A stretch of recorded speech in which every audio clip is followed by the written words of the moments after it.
Sa laki ng kanyang tiyan, aakalain mong nagdadalang tao ang 21 anyos na si Monica Dulyaven ng Barangay Kisumbing, Calaca, Batangas.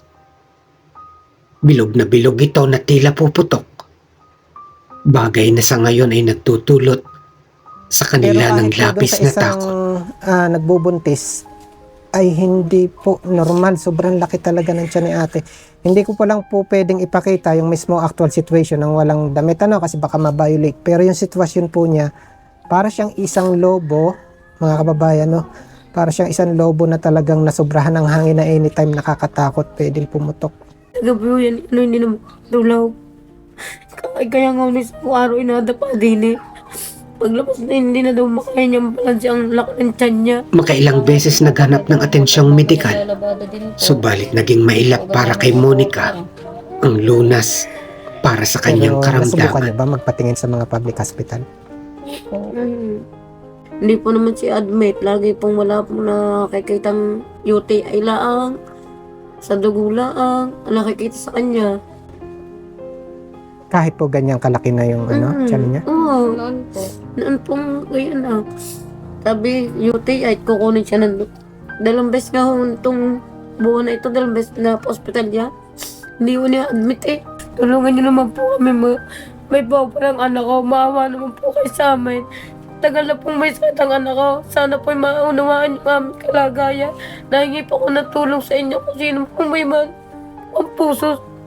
Tulungan niyo man aming aking anak. Mama po sa akin anak, hirap na po siya. Gusto ko mapa-opera ng aking anak. Sana po'y marinig niyo aking dag sa inyo.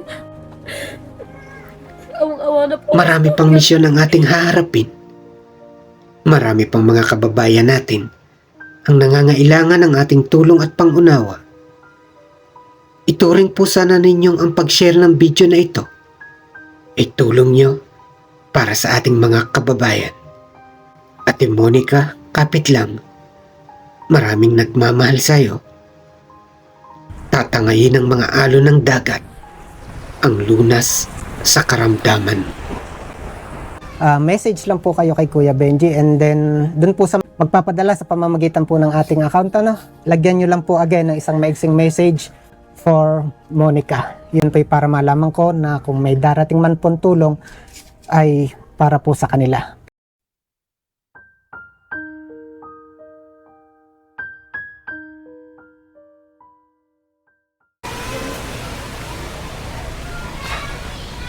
Hello, Nay.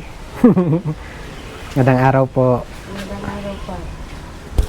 Nay, lagyan kita ng mic ha, para marinig. I-clip nyo lang po sa dibdib. Sige po.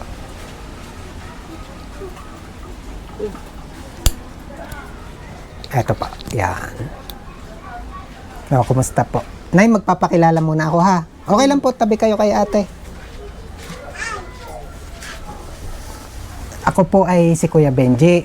Ako po ay from Batangas City, isa po akong charity vlogger. Di ang akin po ay di makatulong sa pamamagitan din naman ng ating mga kababayan. Kayo po ba'y sumasang-ayon na makunan po yung inyong kalagayan? Opo. Gusto ko mahinang tulong ang anak ko. Sa akin kalagayan po ng anak kong anak. Nay, bago muna po ang lahat, ano pong inyong pangalan? Mary Jane po. Mary Jane Dulyaben. Mary Jane Dulyaben. Ilang taon na po kayo? 49 po. Si Mr. po. Patay na po. Solo parent. Ilan po inyong anak? Dadalawa po sila. Ang isa po ay si ate. Ito po ang panganay. Tapos yung isa. Ito yung pumbos ko. Kumusta po yung kabuhayan nyo dito? Labandera po lamang ako. Sa paglalaba. Yun doon po kayo kumukuha ng pang-araw-araw nyo. Ngayon po hindi po nakapaglabada dahil po na ako pong aking anak. Binabantayan ko po siya. Yung mga kababayan, ito po kasi yung ito yung sinasabi ko, may mga pagkakataon talaga, hindi plano, pero sigad talaga yung nagtuturo. Imagine, hindi lang po talaga natin mai-focus ng sobra kasi baka ma-violate muli natin yung ganyan po kalaki yung tiyan ni ate. Nay, ano po nangyari? Ang akala po niya itabala mula po ng February. ay nakuha po niya nalaki na po, nalaki na ng buwan. Nag-iwalay po sila mag-asawa, umuwi po sa akin. May asawa po siya. Oo, Hiwalay na po siya. Ilang taon na po ba si ate? 21 po. May anak po sila. Isang babae. Ano pong pinagmula na nung nangyari sa kanya? Ayun po yung nagkumpo siya, sumakit lang ang kanyang kalata niya yung pangkarap pong bilbilang. Ay hindi niya po na ako nalaki ang kanyang tiyan. Kaya po napapa-check up po namin na hindi po makita sa mga doktor, albularyo po, sabi niya po nila kumpo, may nagawang tao. Kasi mga kababayan, sa unang tingin, aakalain mong Maliit po kami dati. akalain mong isang, yun po ang may pinagbubuntis, nanay. Pero kahit po doon sa isang nagbubuntis, ay hindi po normal. Sobrang laki talaga ng tiyan ni ate. Hindi ko pa lang po pwedeng ipakita yung mismo actual situation ng walang damit, kasi baka ma-violate. Pero yung sitwasyon po niya, para siyang isang lobo, mga kababayan, para siyang isang lobo na talagang nasobrahan ng hangin na anytime nakakatakot, pwedeng pumutok. Gaano katagal na po siya sa ganyang sitwasyon? 11 months na po siya. Ang po na rin. Pag 1 year na po. Pwede bang kausapin natin si ate?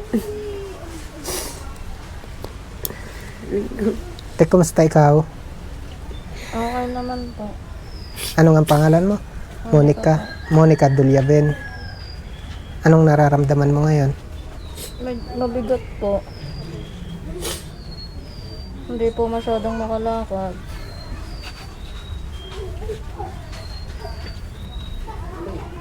Gaano ka nakatagal sa ganyang kalagayan? 1 year na po. Hindi ko po kasi alam na nung una po kasi akala ko po bilbil lang. Ay nagtatagal po, bigla pong nalobo ng ganitong kalaki. Kaya po nagpatingin na po kami sa doktor. Ano pong naging sabi nung nagpunta kayo ng doktor? Ang tingin po kasi sa Jose Reyes, tumor daw po. Dito po, hinihingan po kami ng 100K. Yun po sa ONCD, yun po sa tatak ng hospital namin. Para po ma-opera. Kasi nga po, wala nga din po kami dahil nga po ang mami naglalabada din po. Hindi po agad namin na-opera. Pero nasubukan nyo ba magpatingin sa mga public hospital? Opo. Nakukunan po namin. Patingin po kami agad. Hindi po naman si admit. Lagi pong wala po nakikitang UTI laang. Sa dugo laang. Nakikita sa kanya. Kahit po ganyang kalaki na yung tiyan niya? Oo. Noon po. Noon pong ganyan na. Sabi, UTI, kukunin siya ng 2 beses nga ho itong buwan na ito, 2 beses na pa hospital niya. Hindi ko niya admit dahil wala kami pera. Hindi nga kami ng 80,000, nilis dapat 100. Hindi nakikusap lang ako ng yung pain reliever ako para maabsan ang sakit ng tiyan ng aking anak. Kasi mga kababayan, yung pagpasok ko pa lang po dito, hindi ko lang talaga ma-focus masyado, kasi nga iniiwasan natin yung violation. Kaya sana po kahit hindi natin makita yung talagang actual situation, mga kababayan, please muli, malapit po si Kuya Benji. Kasi ito po siya, yung walang kumot, grabe po talaga yung laki niyan. Yun, hindi po talaga, siguro doon sa isang nagdadalang tao na due date na doble o higit pa po, sobrang laki. Hindi lang po yun, trip. Kakawa nga, hindi na nga makapagtagilay. Sa gabi ho yan, hindi na tulaw. Kaya nga ulit sa araw, inada pa din Paglabas na hindi na daw makaya niya mabalansi ang laki ng tiyan niya. Gaano katagal na po kayong hindi nakakabalik ng doktor? Matagal na po, 2 buwan na. Hindi mo lang ako kami nangingi na nga ako kami sa mga bahay-bahay. Naubos ang pinangihingi namin.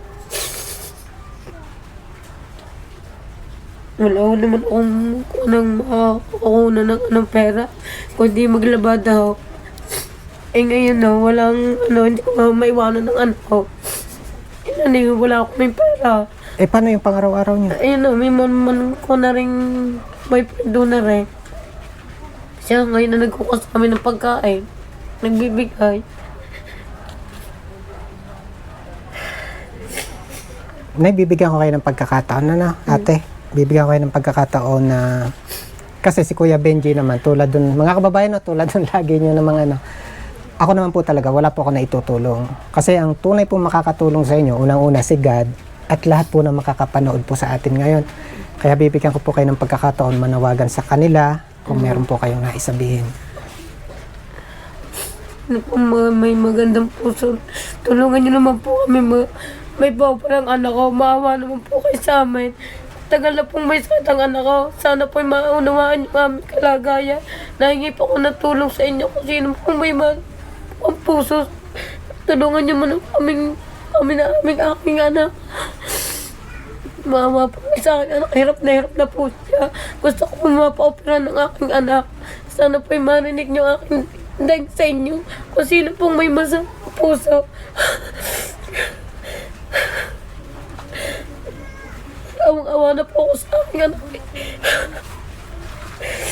Hindi na po ako makapaghanap buhay dahil po sa kanya. Sana po na may matulungan niyo kami.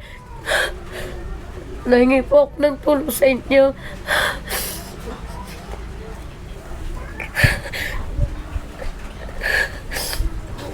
Sana nahihirapan na po siya. Tulad po malimit po sa manalasang anak ko.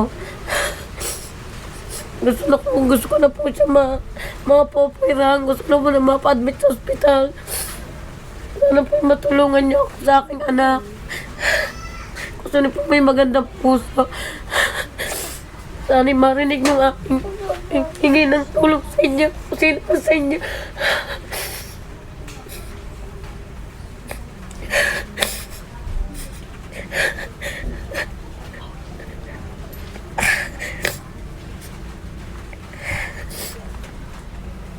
Monica, baka may gusto kang sabihin sa ating mga kababayan.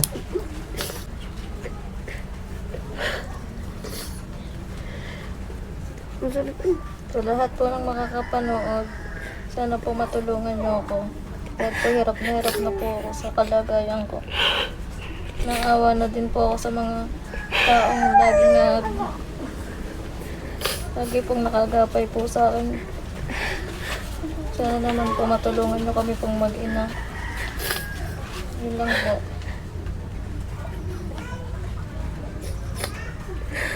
Unang-una ay dasalan pa. Sana yon. Mga kababayan, sa mga nais po magpaabot ng tulong para kay Ate Monica, ayun, message lang po kayo kay Kuya Benji, and then dun po sa magpapadala ng account, magpapadala sa pamamagitan po ng ating account, lagyan nyo lang po again ng isang maiksing message for Monica. Yun po para malaman ko na kung may darating man pong tulong ay para po sa kanila, para po kay Ate Monica. And then hindi ko po alam na kung ano sasabihin ko sa inyo. Kasi talagang yung situation po ni Ate Monica, mga kababayan, yan, sa mga kaibigan po natin sa Bat MC, alam ko naman, kilala nyo na si Kuya Benji from Brianna and others na. Baka naman dinadaan lang po ni Kuya Benji sa tawa, pero sobrang po. Siguro ito yung dahilan na naman ni God. Kaya dito tayo pinadala kasi yung situation po ni ate sobrang critical, sobrang masela na po yung kalagayan. Sana po muli sa isa pang pagkakataon naglalambing po si Kuya Benji ngayon para naman po sa kanila.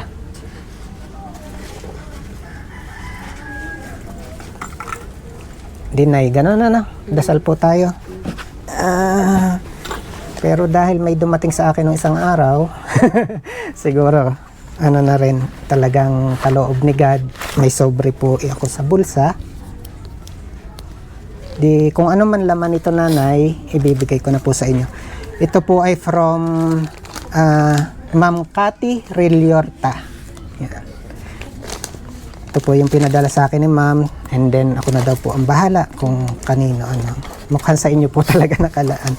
Ito po from Ma'am Cathy po. Ito po, Ma'am Cathy, maraming salamat po ulit. 1, 2, 5, 7, tapos ito po, para makumpleto. Yan po ay 2,788.64 from Ma'am Cathy. Maraming salamat po, Ma'am Cathy. Ano pong ibig pinadala kay Kuya Benji. Maraming salamat po rin. Talagang malaking tulong sa amin. Sa pagkain po lang. Maraming pong salamat. Maraming pong salamat. Ma'am Cathy. Lalong-lalo na po sa inyo, Kuya Benji. Maraming pong salamat. May bigas pa kayo?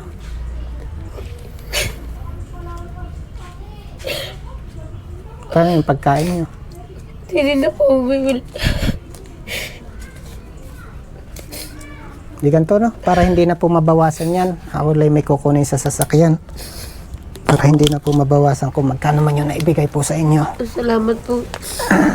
May kukunin lang po kami.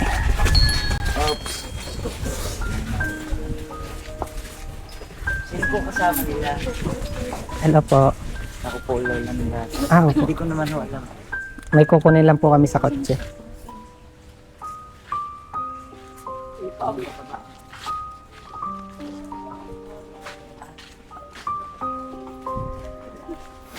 Para po hindi na mabawasan ni nanay.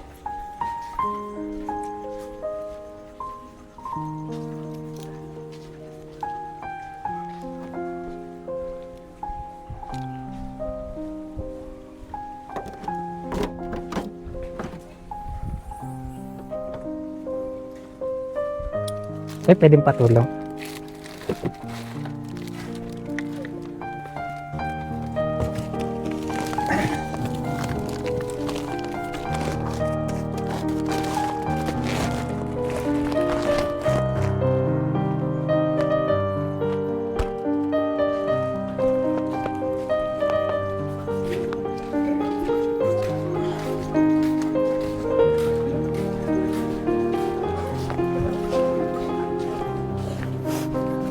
Parang hindi galing sa kaso si Kuya Benji. Nagbuhat na uli.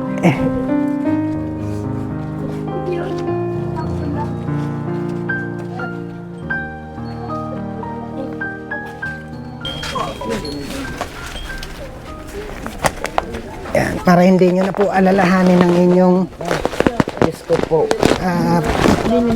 pang araw-araw. Yan po ay 25 kilos na bigas. Maraming pong salamat. At tapos, Mupuli na. sige nanay. Wow, sir. Sige po. Tapos ito po, yan, bukod po rito sa 25 kilos na bigas para hindi nyo naalalahanin yung pang-araw-araw. Ayan, titingnan natin ang laman nito. Ito po, ayun, meron tinapay, meron po yung itlog. At ito po ay sari-sari na. Yan.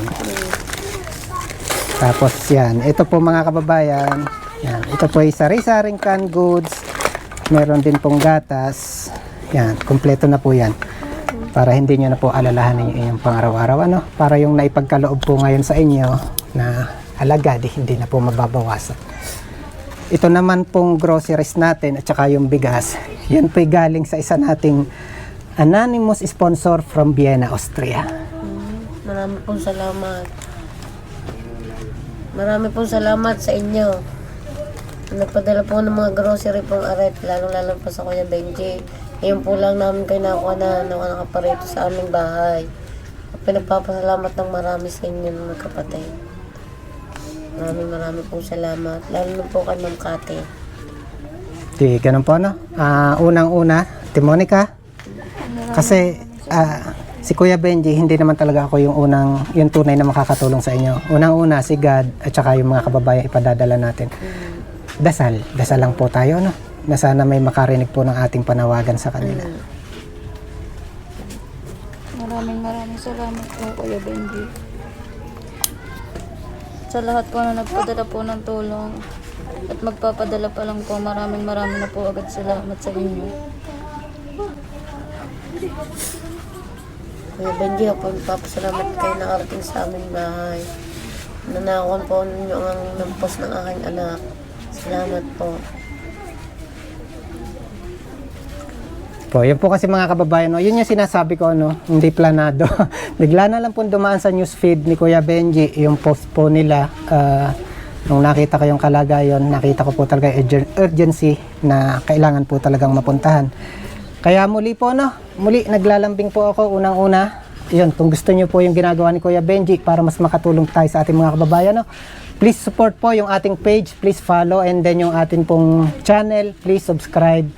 At syempre, no, para mas matulungan po natin si Ate Monica sa kanyang napakabigat na kalagayan, si nanay. Bago po sana natin tapusin yung video, no, bago tayo mag-scroll down, please mga kababayan, naglalambing po si Kuya Benji na may kasamang pakiusap. Please share this video po.